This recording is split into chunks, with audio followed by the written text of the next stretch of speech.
Сәлеметсіздер ме, құрметті ұстаздар? Бүгін сіздерге математика пәнінен 1-6 сыныптарға арналған қысқа мерзімді сабақ жоспарларын қалай жүктеп алуға болатындығын көрсететін боламыз. Ол үшін ең алдымен Google немесе Яндекс іздеу жүйелеріне ұстаз тілегі деп теріңіз.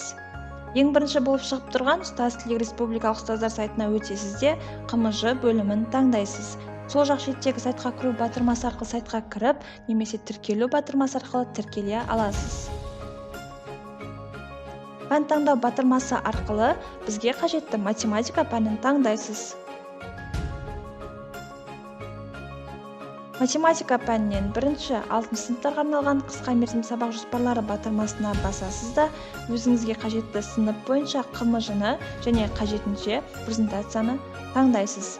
Құрметті ұстаз, жүктеу батырмасын басқаннан кейін балансыңыз бірден алынады. Егер балансыңыз жеткіліксіз болса, Казпи.кз қосымшасының іздеу жүйесіне ұстаз тілегі деп жазасыз да, өзіңіздің ID номеріңізді көрсету арқылы қажетті балансты толықтырасыз.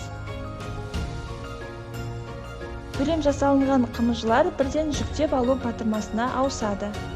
Ал жүктелінген қ.м.ж сіздің загрузки бөліміңізде сақталған. Құрметті ұстаз, сіздердің алдарыңызда 130 бұйрықтың 7-ші қосымшасы бойынша жасалынған математика пәнінен қысқа мерзімді жоспар үлгісі. Бұл қ.м.ж-лар кез келген баспаға сәйкес келеді, себебі сабақтың тақырыбы мен оқу мақсаты оқу бағдарламасынан алынған, ал оқу бағдарламасы Қазақстан Республикасы бойынша ортақ болып табылады. Сіздерге бәрі түсінікті болды деп ойлаймыз. Біздің мақсатымыз әр ұстаз өз уақытын үнемдеп, бар күшін оқушылардың білім беруіне жұмсауына мүмкіндік жасау. Дайын қ.м.ж-ларды алып, қағазбастылықтан құтылыңыз. Әріптестеріңізге де айтуды ұмытпаңыз.